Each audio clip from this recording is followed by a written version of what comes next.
I'm going to call the Committee of the Whole March 4th, 2025 meeting to order at 6:32 p.m.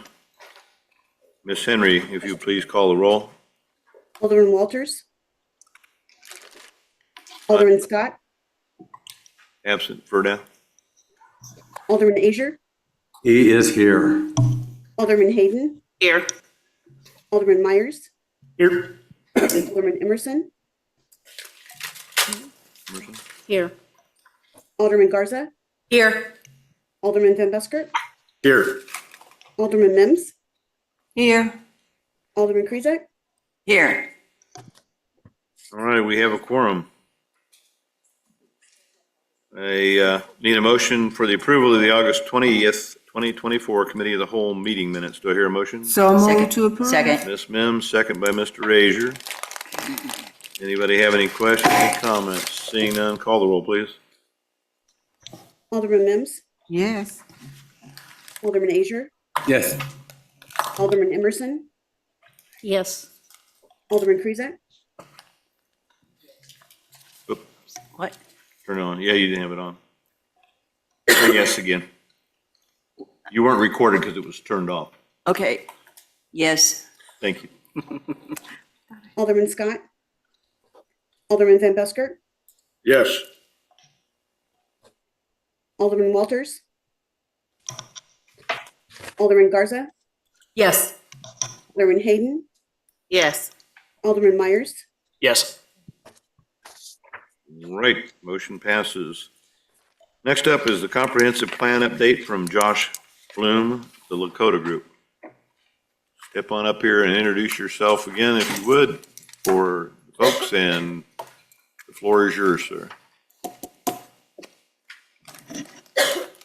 Hi, I'm Josh Bloom from the Lakota Group. I am part of the comprehensive planning team. It's nice to see you.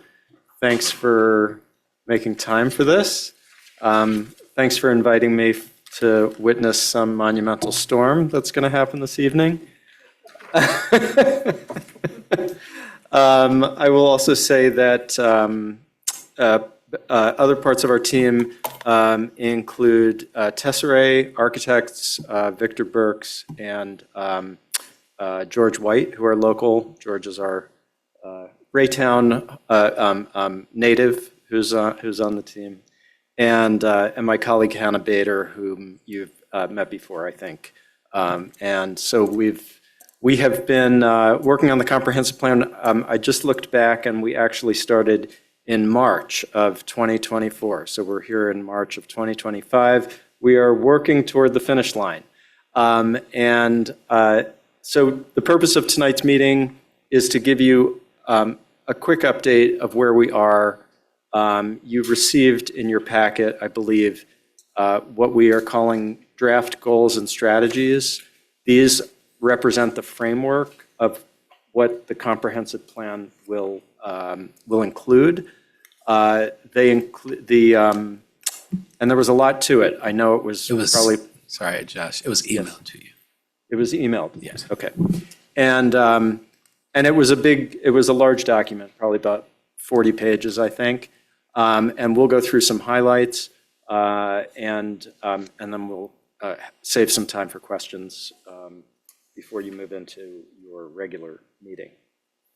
To give you an idea of where we are actually in the third of this three-phase process. We began by doing a lot of engagement through, and I'll show you a slide on that in a second. And then the goals and strategies represent starting to envision what the comprehensive plan will entail.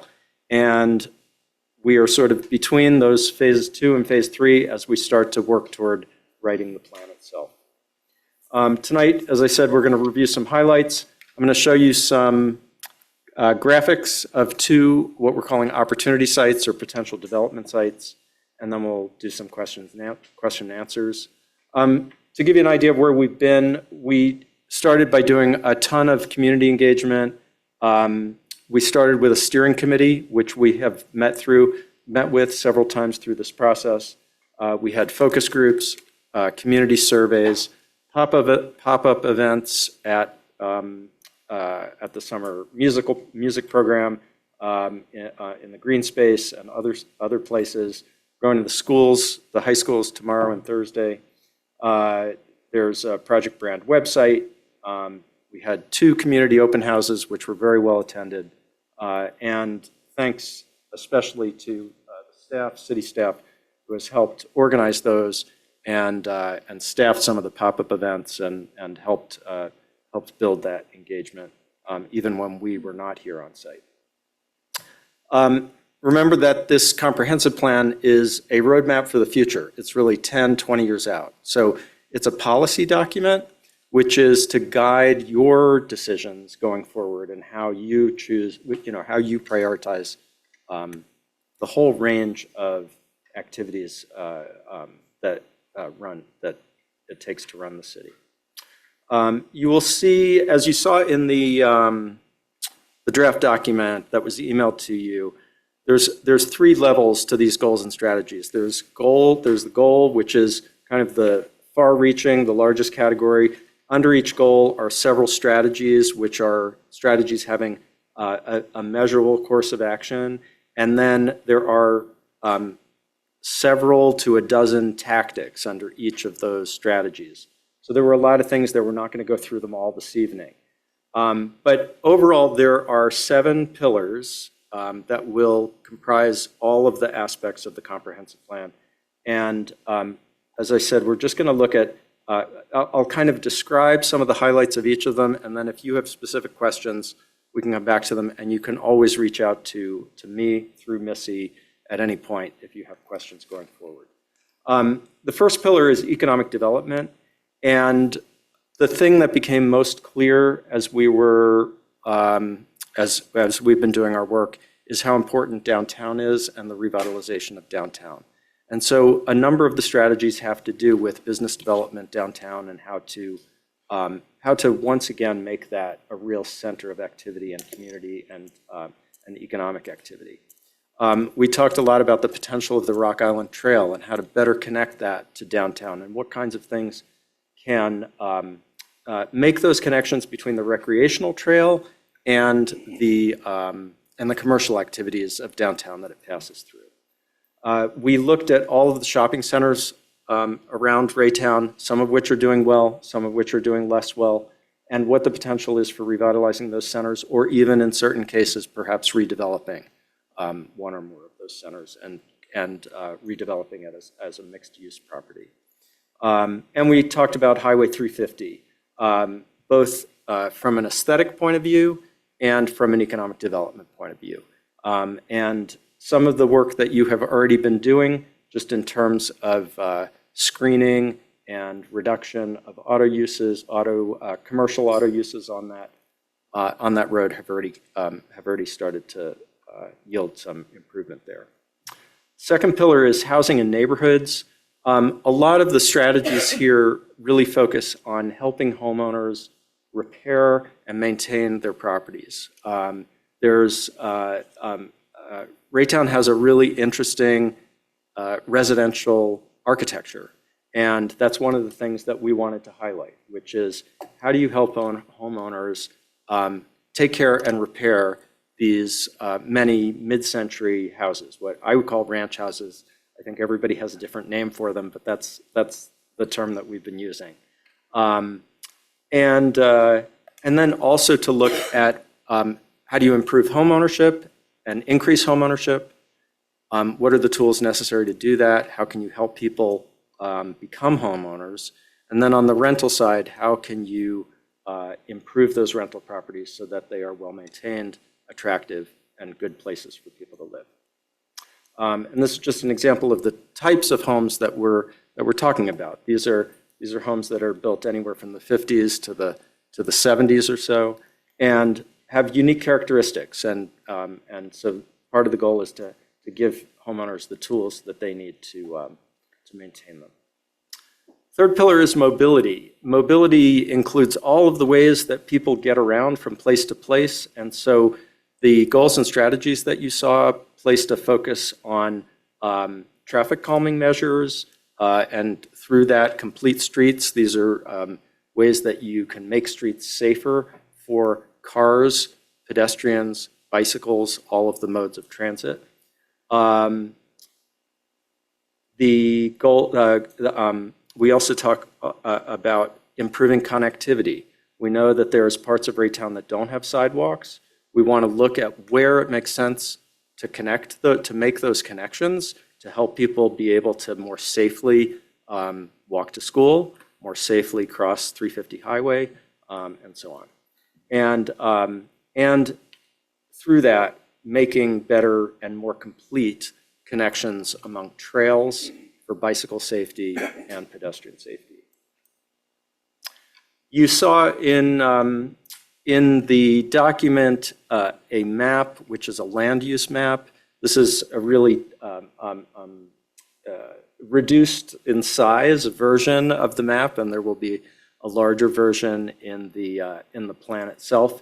But the goals here are to preserve open spaces in key areas, broaden the range of housing types through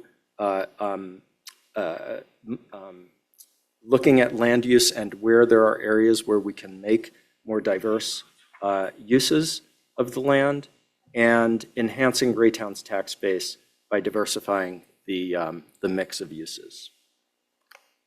Fifth pillar is infrastructure. And here we know that infrastructure extends, it includes aspects of mobility like sidewalks, but it also includes roads. I know that there's a lot going on right outside the front door right now, which is great to see. And so the goals here are, one, to align the capital planning process so that it's clear and transparent, to make sure the public understands how that process happens, and to also help educate the public about how their tax dollars are critical in making those public improvements, and hopefully building some educational aspect there too, so that the public supports investing money in these capital improvements. The sixth pillar is parks, recreation, and quality of life. You have fantastic parks throughout the city. They're beautifully maintained. Parks Department does a great job with them. Among the goals for the comprehensive plan are maintaining that level of service. In the future, planning to provide additional parkland where possible in neighborhoods of the city that are less served than other neighborhoods of the city, and ensuring and thereby ensuring that recreational spaces are easily accessible to all residents. We, in the quality of life or character of the city, to cultivate a unique identity for Raytown that strengthens community well-being and builds a strong recognition of the city. Some of this includes a cohesive brand that people, that projects the image that you want for Raytown, and preserving and promoting the long-term environmental sustainability of the city and its open spaces and its critical areas, to promote native plantings, reduction of flooding, and stormwater management. And the seventh and last pillar is promoting operational excellence. There is already a recognition that and we've said this several times through this process, that the public really has responded well to city management and city staff, and feel like there's a very high level of service here, and that's great. One of the things that we encounter in almost every city now is that people are, present company notwithstanding, people are less inclined to volunteer to serve on public boards. And so part of the comprehensive plan, in this pillar, is to think creatively about ways to encourage public engagement on commissions and boards, so that you can start to build or continue to build that talent pool that's so important to running the city. The last part of what I'll show you tonight are what we call opportunity sites. And as I mentioned at the beginning, these are two areas of the city that which we know are important to focus on. One is the downtown green space, and one is the other is the parcel across from the wellness center. We did some preliminary designs. These are meant to be inspirational. There is not a specific development plan at this point, but the idea is through the inspiration of these designs to attract attention and hopefully attract a developer to those sites. Oops. So this is the downtown green space. We're just looking at them in plan. That is, looking down at the plan view of the site, and there are 3 versions of this design. We also have views where you can see the elevation of the buildings. But in this case, you're looking at the green space with a central green playground, open lawn, an amphitheater at the top, at the west. I should point out that this is facing, that north is to your right. And the residential across from the library, we show as 2, 3, or 4 stories of mixed-use buildings. And this is an area where the scale of the development really can be adapted to what the community feels is appropriate to the site. I'm going to show you 2 more versions of this so you can see how they differ. The second version creates a festival street on the south side of the site, which could be used for farmers market, could be used for other events. And then the mixed-use residential is adjacent to that street. And then the playground and open space areas are at the library end of the site. And the third version creates a green space, and the housing character it includes mixed use, multi-story, but also includes a townhome housing product, again, at the north end of the site. And we'll now look at the wellness center site.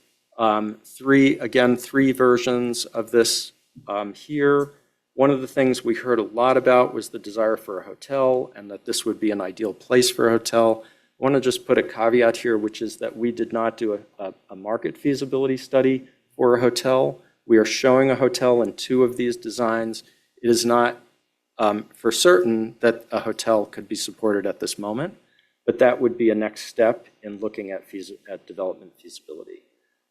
In this version, you're looking at a 4-story hotel with about 100 to 120 rooms. And then on the remainder of the site are rear-loaded townhomes. These are 2.5 to 3 stories with garage and about 50 units of housing, comprising about 50 units of housing. This was the most favored. I should say that these concepts were presented at our most recent workshop, which was a few months ago. And so the public had a chance to just take a look at these and give their response. This was the most favored version of these. The next version also includes a hotel and includes 4 4-story apartment buildings, a total of 130 to 140 residential units. And then the third version of concept for this site is organized around a duplex residential community with approximately 50 residential units and a playground and recreation area. These last 2 were least favored, and I should just go back to this to say that, move this out of the way, my recollection, oops. all right. Yeah, this first concept for the green space was the most favored. And the second two were less favored. And with that, how are we doing on time? We have about 10 minutes for questions. Anything Anyone have any that questions? struck you? Bill Van Busker. When you're saying less favored and more favored, how many people Yeah. are participating in that? So we had at the workshop, at the most recent workshop where these were shown, there were about 60 people, as I remembered. Does that sound about right? And I can't tell you standing here how many, the people responded by placing dots on the, these were printed on large-scale boards. And I don't have that in my memory, but we have them if you, I can follow up with you if you want. Of those 50 or 60 people, how many were staff or elected officials versus? Oh, almost all of the, yeah, almost all of them were just the general public. Very good, thank you. Mr. Walters. Yes, I wonder on the residential, did you have any discussion regarding the possibility of gated communities or something along those lines at either location? Oh, at either of the opportunity sites? We did not.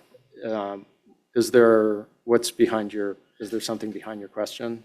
Not really. I just know that if you wanted to go to higher income, you would want to go with a gated community, just simply for security reasons. Beyond that, though, it could, both of them are in highly traveled areas. Yeah. Might help with the image of the city. You could, in the downtown one, put commercial blended in with it. Yeah. That wasn't something that came up in community conversations. I will say that for the green space especially, what's particularly important there is using that as a way to generate more activity downtown and to think of it really as an expansion of downtown. Downtown was once much larger than it is now. And the green space is an opportunity, developing the green space is an opportunity to bring some density and some activity to that area, which should benefit the businesses that are. Did you look at 59th and Raytown traffic way down here where the large, where the road's all torn up? Yeah. That's a storm sewer project, but Yeah. it'll definitely improve the road too. Yes. That's another area back in there in that flat land area behind. There's a convenience store, but behind all that, there's some housing, which was a development that unfortunately fell upon some bad times when it was being developed. Mm-hmm. But there was talk about going gated on that one at one time too. And I just wondered, did you guys look at that one? Because there's a lot of land there that's not developed. We did look at it. Yeah, we saw it. It is an interesting development. Thanks. Mr. Frazier. Thank you, Mr. Mayor. I thought you did a very good job with your presentation, and I appreciate the fact that your company is providing an inspiration, as you put it, of a vision. And I just want to share a thought. I don't know whether if it would be practical or possible, but in your drawings of the green space and talking about adding a hotel or apartment building, that project could be expanded or possibly expanded to incorporate what is now the Raytown Plaza. Mm-hmm. If it would be revised so that that would be modeled as a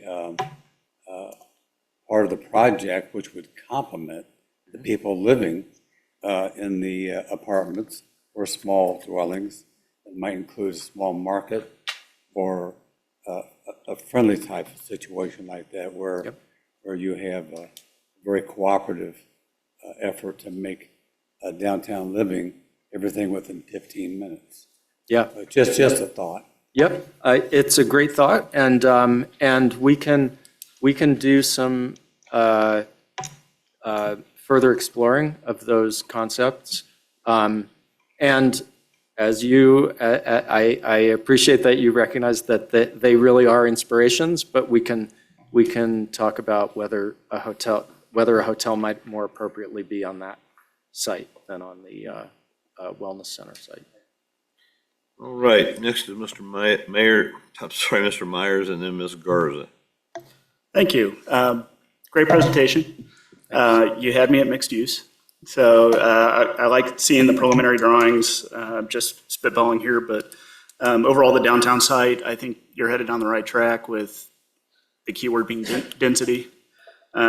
Especially with mixed use, it's taxed as commercial, so you're getting the lion's share of at least the levy, or excuse me, the assessment ratio. And then in terms of the site on 350, I think multifamily is probably a pretty good use. It makes for a good buffer between the single family uses and the multifamily between the highways. So, excuse me. Additionally, let's see, the hotel use, I think feasibility wise in the short term, I think we're good with the World Cup coming in. But long term, I'm not sure, but I guess there's only one way to find out. You can do a feasibility study and figure it out. Thank you. Thanks. Ms. Garza, we got 3 minutes. Yeah, he kind of took my thunder. You had me at mixed use also. I know like around the area, a lot of what we see mixed use wise is retail on the bottom and then up, with housing. And so I don't know if that's been put into the mix, but I think that's a great way to also get space for more businesses to come in. Plus you have the residents that can actually frequent the businesses and grow in that capacity. Also, as far as a hotel feasibility, I think that would be up to this board on whether we have the funds to do such. I know that there are a lot of communities around the area who have done hotel feasibility to see if it's sustainable long-term and what that looks like.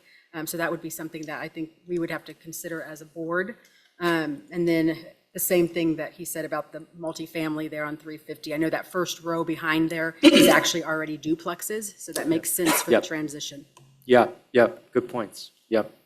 You might even, just as an idea, if there are nearby communities that have done hotel feasibility studies, you might just start by getting Independence, copies. Grandview, I have a list. Yeah. Because I know on a professional side, we've helped some of the communities with those studies. Yeah, it just might help provide some context of whether to move forward with that here. Thank you. Hey, Mr. Meyer, I'm going to let you finish your thought, and then Bill, you're going to have like 2 minutes. I forgot to mention with with the metro area bringing anywhere between 400 and 500 market rent apartments online each month, I would say the demand for market rent apartments in Raytown is feasible, and it's even more economically feasible compared to subdivision development. So I think we're on the right track. Great. Bill Van Buskirk. Can I have 2 minutes and 10 seconds? Yeah. I'm excited about the potential of some development in the green space area.